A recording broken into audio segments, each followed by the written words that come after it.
Wonder Woman #1 is written by Greg Rucka and illustrated by Liam Sharp with colors by Laura Martin.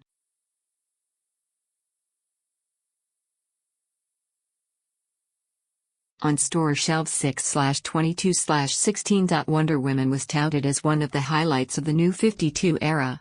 While David Finch's run was questionable, Brian Azzarello's run reaffirmed the warrior princess place as a staple character in the DC universe.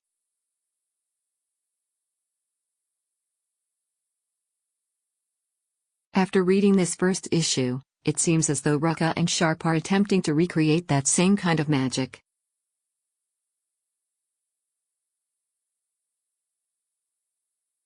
Recap: Azzarello began his take on Wonder Woman by emphasizing her role as a goddess, while Finch strove to make her more relatable to women everywhere.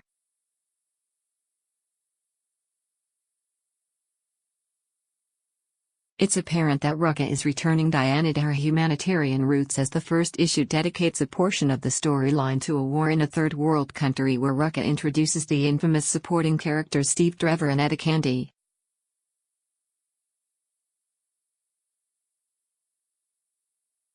However, the other half of the issue chronicles Diana's journey through the jungle, the trek she began with in her Rebirth special.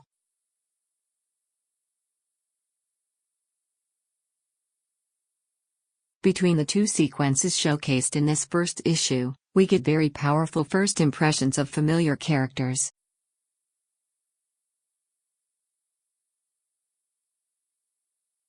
The entire issue seems darker and edgier than the previous runs, and I'm not sure if it's the art or the writing that deserves the credit, but it suits the series.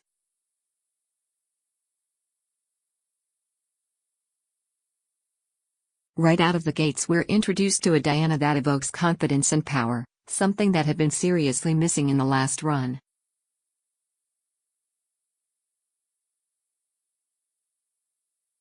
Despite a moment where the issue got a little text-heavy with some context as to what was happening, the issue packs in a good amount of action, which provides an opportunity for Sharp to debut his Wonder Woman skills.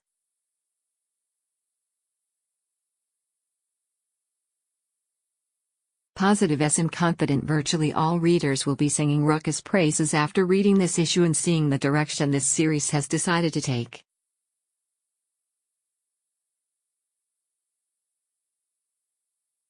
The character reads like her Silver Age portrayal, but it has been adapted for contemporary events while blending Azzarello's mythological influences.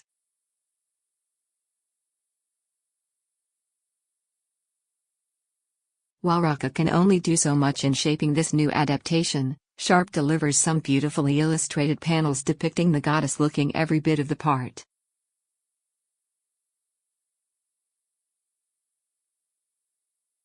David Finch is an amazing artist, as we all know, but his adaptation of Wonder Woman looked more adult-side doll than warrior princess.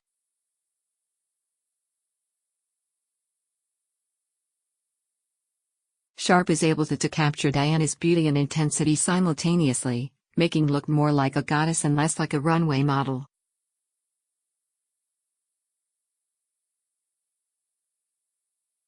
There are some stunning visuals that deserve a lasting look, or a second read-through if you can't wait to finish the issue.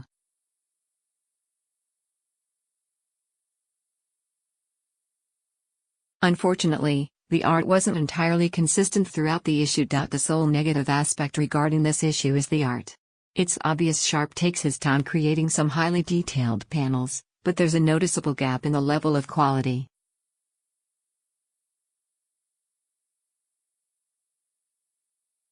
I don't know if Sharp just couldn't dedicate enough time to every panel, or if it was the fill-in artist that couldn't match Sharp's work, but there are some scenes where some facial expressions are looking particularly odd.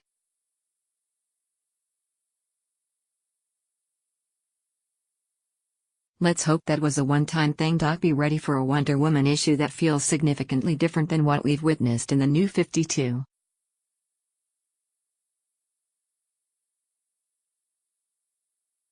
Wonder Woman looks and feels so much more powerful with a new creative team at the helm, and you're immediately drawn in.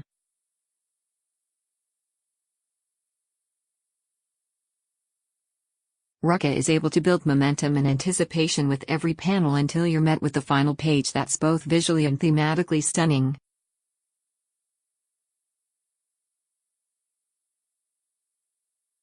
And it's only issue 1.